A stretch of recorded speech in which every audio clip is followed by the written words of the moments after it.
he sighs, catch his feet, just like flies, look out, here comes the Spider-Man.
How many people recognize those theme songs there?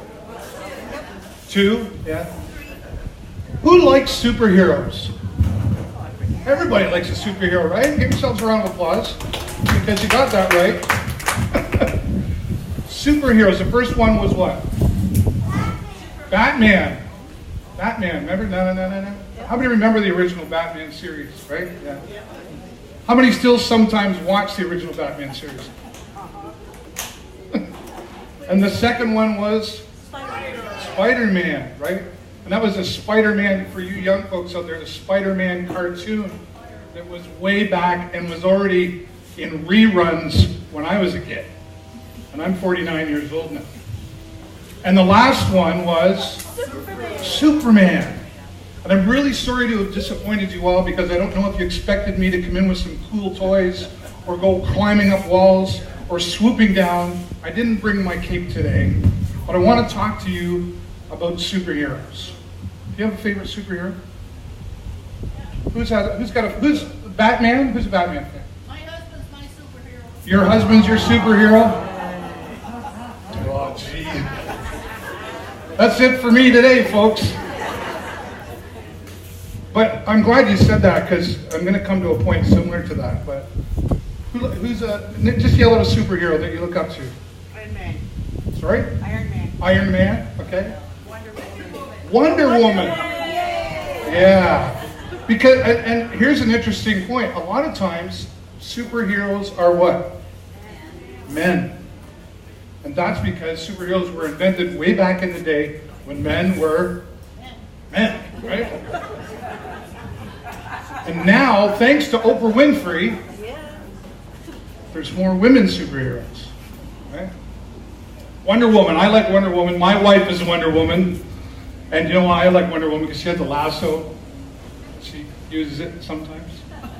So I like Wonder Woman. And then there's Black Widow. And then there's Supergirl. Yes? Captain Marvel. That's right. So, before we go on, I'm going to talk to you about superheroes, but I should tell you who I am. My name is David Burrows. I've lived here in Sarnia, Lambton all my life. I've never left. I'm one of those ones that stayed. I went away for one summer. I was about 25 years old. That didn't work out. But I never left Sarnia. I've always loved Sarnia. I've never had a reason to leave Sarnia. I've been given opportunity to leave Sarnia, and I just chose not to. Because even as a young man, I was taught about all the greatness in this city and what was happening even way back when I was a little boy. And I learned that surrounding yourself with the right people is what can make our community great. Would you agree with that? Yeah. Right? Like if you hang around people who do drugs. Boy, it got quiet here all of a sudden, didn't it?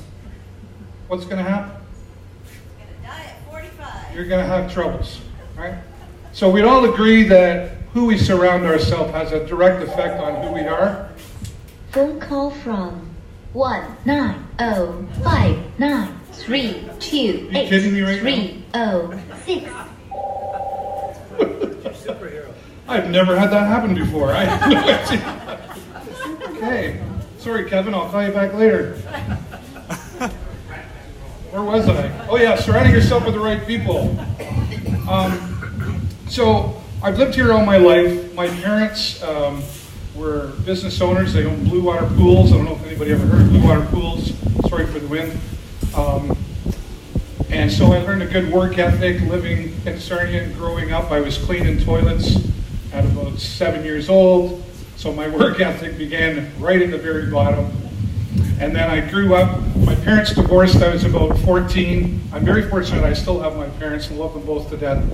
And then I decided that I knew everything and wanted to pay my own bills. So at 15 years old, I moved out. 15. I was in the 80s. How'd that work for you? Well, I never went back, but I don't recommend it. And see, it was really silly that I did that because I had a dad over here that loved me, and I had a mom over here that loved me. So I really had no reason other than I just wanted to figure it out on my own. And it's okay, because I'm still here. I'm not making as much money as I would have liked to, but I'm still here. Who do we look up to besides our superheroes like Superman? What about the people we know? And I don't just mean like the person sitting beside you. What about like people in the media or on television or something? Do we look up to them? Firefighters. Firefighters? What, Police. police? What about like a television figure or a musician? Ellen DeGeneres. Ellen DeGeneres. She's amazing. I love Ellen, and I'm probably the only man on the planet that will admit to watching Ellen, but I love Ellen. She's inspiring. I have a couple of people that I look up to. There's one in particular. His first name is Donald. No. Donald Sutherland. I know, you thought I was going to talk about that other guy. But seeing as how you brought that up, and I kind of tricked you into that. Does it make a difference who we learn good things from? Do you have to like the person? Doesn't matter, does it? As long as what they're delivering is good and positive. Would you agree with that? Yeah.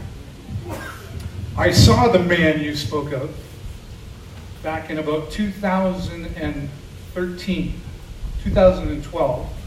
In Charlotte, North Carolina, and he went up in front of us, 30,000 people, and he gave a talk. And one of the things he said, don't quit. That's stuck with me ever since, don't quit. Now, just because you don't like the guy, is he wrong? Did he deliver me a good message? I like it. Don't quit, right?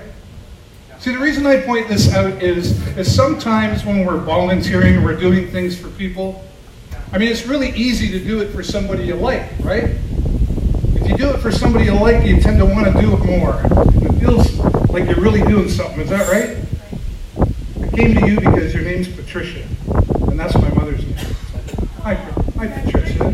Nice to meet you. Will you be my friend? Right? See how easy that is? And how many times do we walk down the street past somebody and you ever get that stranger smile, you know, when you walk by somebody you don't know and they smile at you? What do you do though?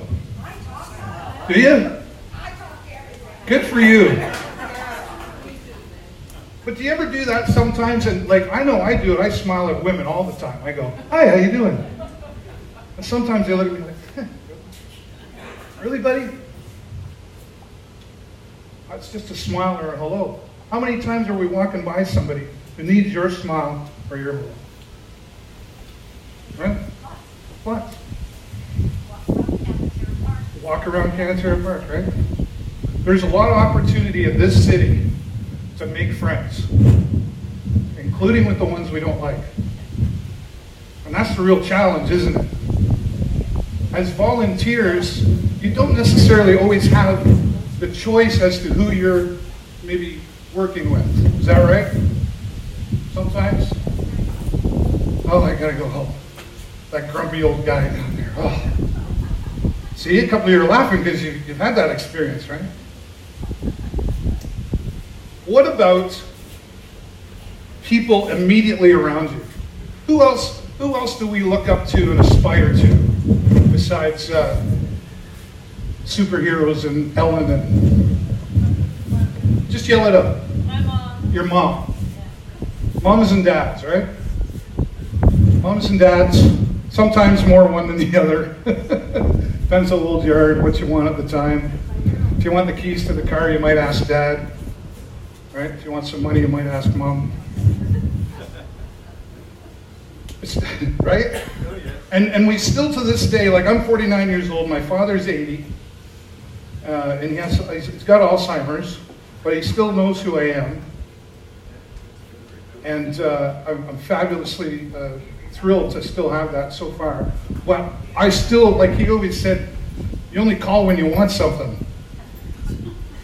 I have 2 children now. My son Jason is over here. He's going to be 18. He's looking after. You give him a round of applause. He's looking after the camera, my son.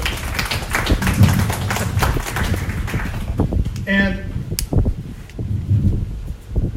as a divorced dad, he knows when to come to me for certain stuff, and he knows when to go to his mom for the other stuff. Right? Wise man. You taught him well. I did teach him that. I'll take credit for it.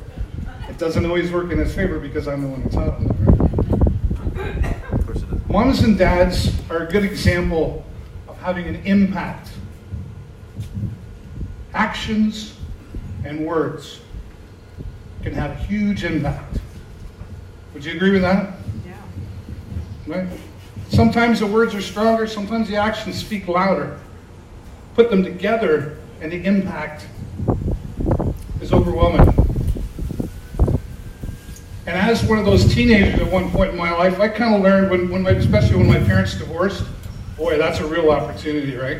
You can really work on mom and dad and get some things, especially in the beginning, because they're feeling guilty.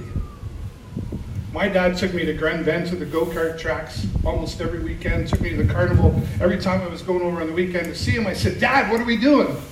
And we did all kinds of cool stuff. And then one day he said, wait a minute. We're going to rake the leaves on the lawn. That part of my life was over. But I had a good time getting there, let me tell you that. My father is not the kind of man to say I love you. Right? He's 80 years old. He was brought up in that world where men don't say I love you to other men, right? Do you remember, somebody remember those days? Right? Bruce? You remember, yeah? I love you, by the way. Oh, you do, Dave. My mother, on the other hand, she was the emotional one. She's the one I learned to cry from. As a man, I have no problem crying. I cried Bambi, honestly. Forrest Gump, I'm done. And it's okay, right? As parents get older, they get smarter as we get older. Right?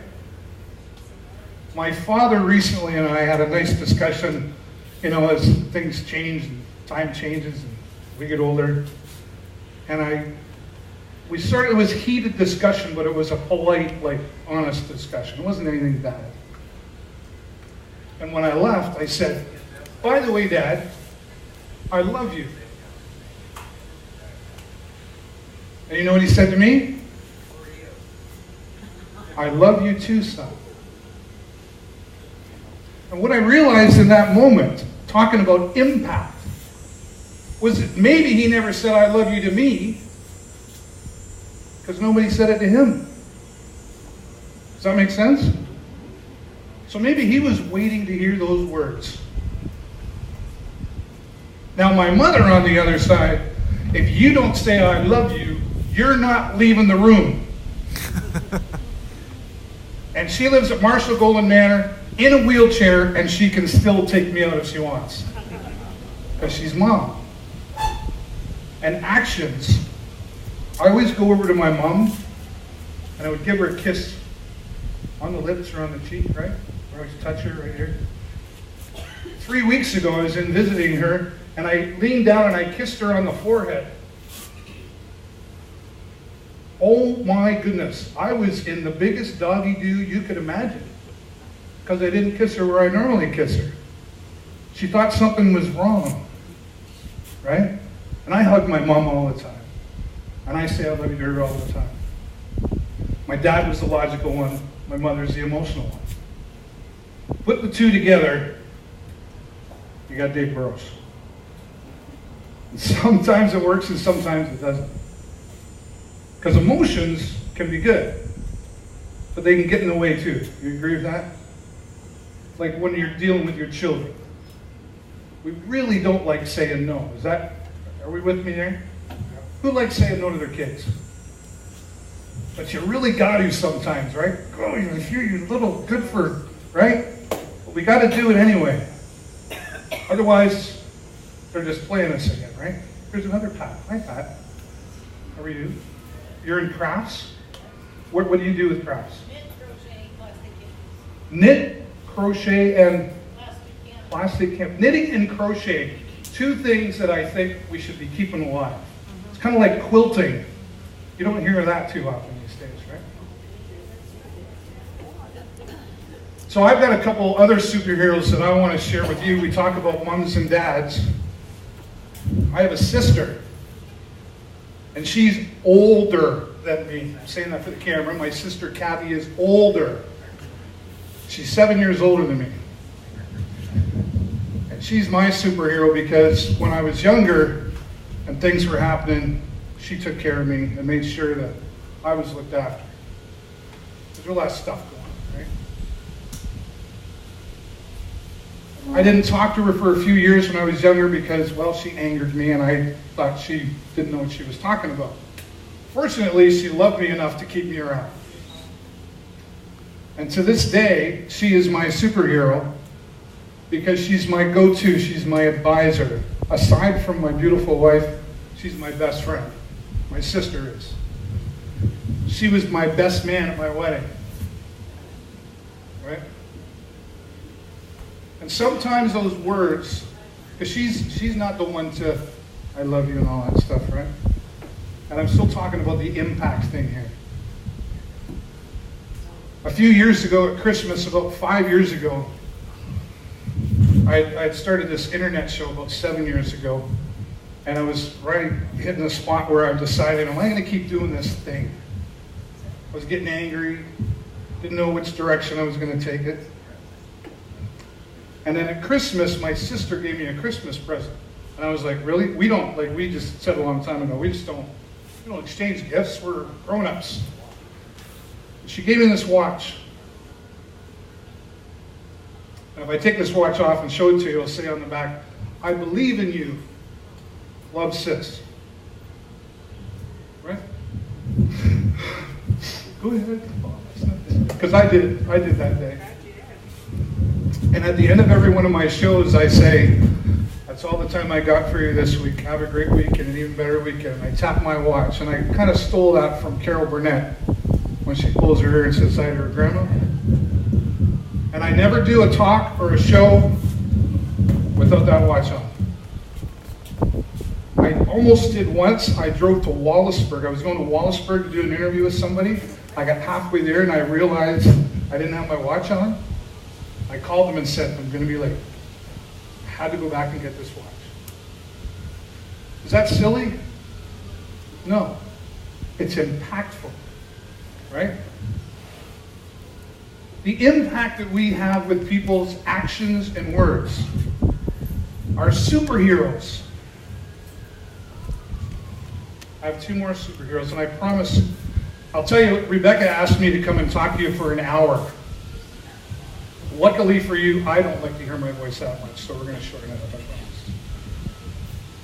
And I want to impact you today, and I want you to understand how important you are as a volunteer. Did you know that there are more volunteer hours in Canada than there are people working hours? Did you know that? Yeah, there's more volunteer hours in Canada than people working. Now, maybe that's a problem too, but it just goes to show you that it's not always about money.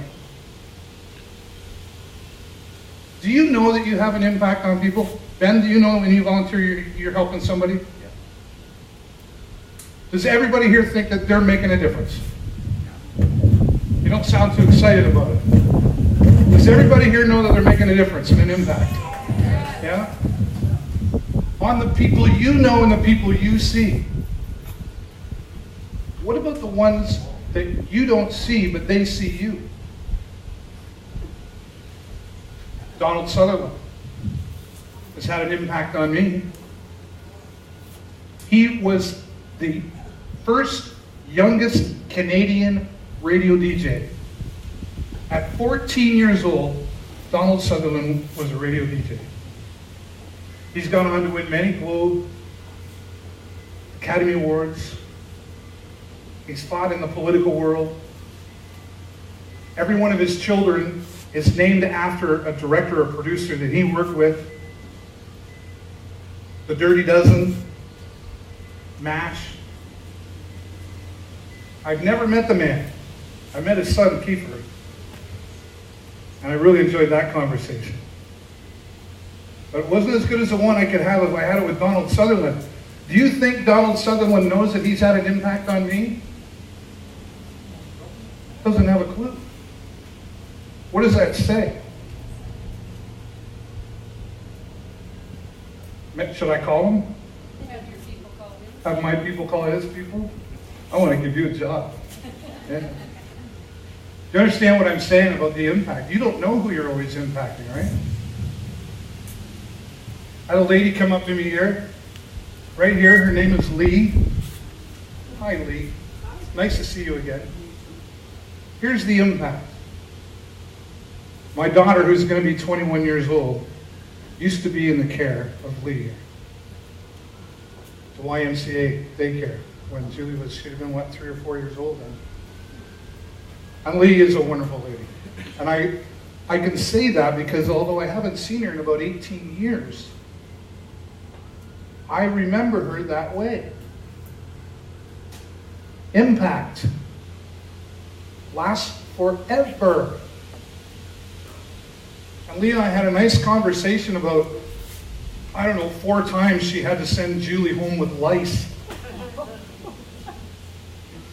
And then you feel like a crappy parent, right? Because you're sending her back to this poor lady who's looking after your child, and she's got to keep sending her back, and you feel like you're not looking after your kid or something, right?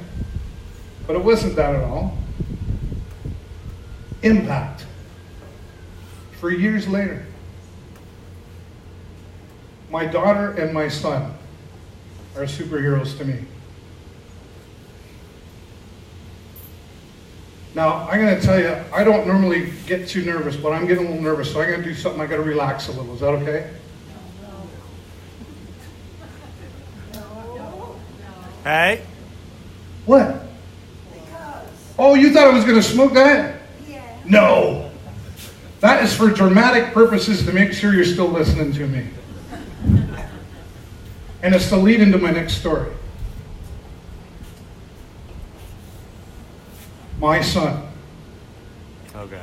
I started smoking when I was 12 years old. Now, that was back in the 70s. It was still kind of okay. We still had smoking areas. When I was in high school, we had a smoking area. It was okay. Some of us are a little slow, but eventually we catch on. That would be me. I started hiding my cigarettes in my house.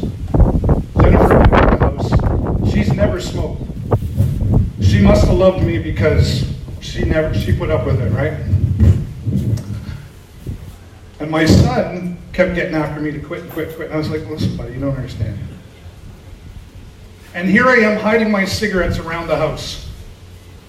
And I'm thinking, how dumb is this? I'm the adult and I'm hiding cigarettes from him. So I left one day and I went out and I forgot my cigarettes, so I came back half an hour later. And he had warned me that if he ever found my cigarettes, he was going to take them and he was going to rip them all up and he was going to throw them in the garbage. I'm like, you better not. So I came back, I went to my hiding spot after I looked around and made sure no one else was watching. How dumb is that? And I reached up to where they were hidden and they were gone. And there was a note there. And I went over and I went right to the garbage, and it was a brand new pack I just bought. There was only like 2 missing. That's the first thing that I thought of. And then I opened up the letter. I don't care if you ground me for the rest of my life. I'll do it again and again and again. Please stop smoking. I don't want you to die. My son.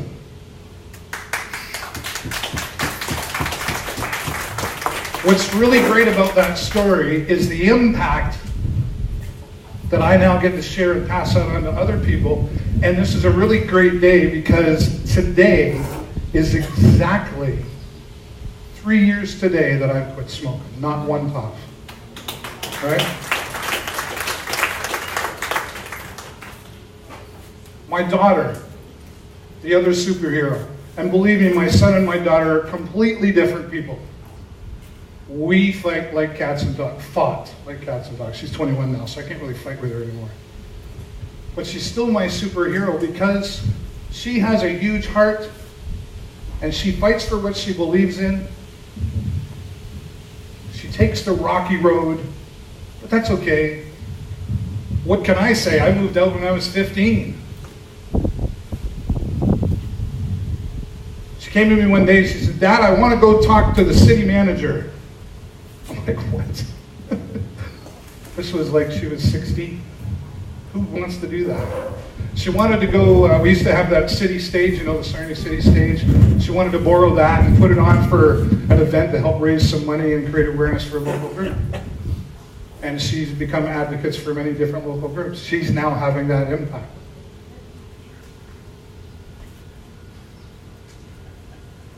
You are superheroes.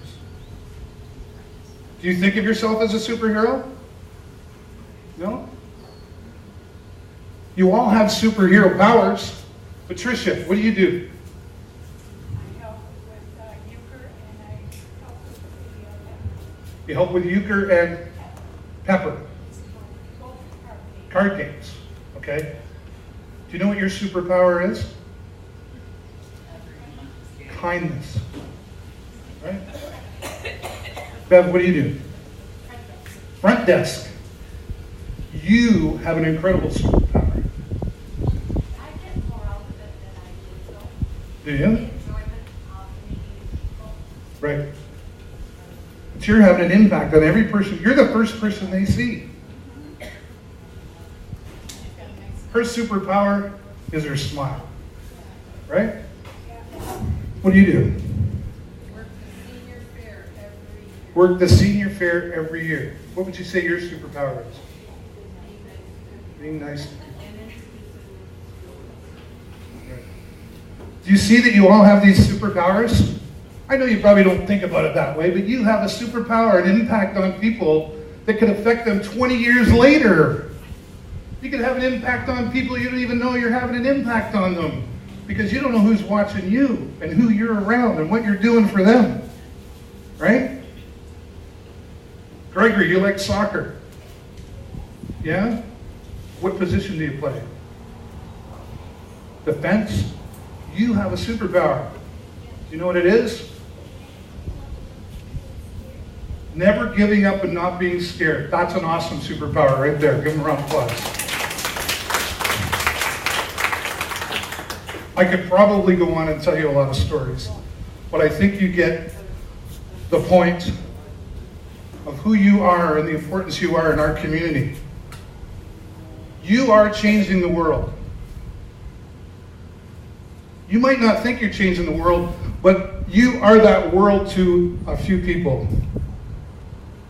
And the more we do that collectively together, that's what creates the whole group to impact the world in our community, starting right here, that we can pass that on and on and on and on.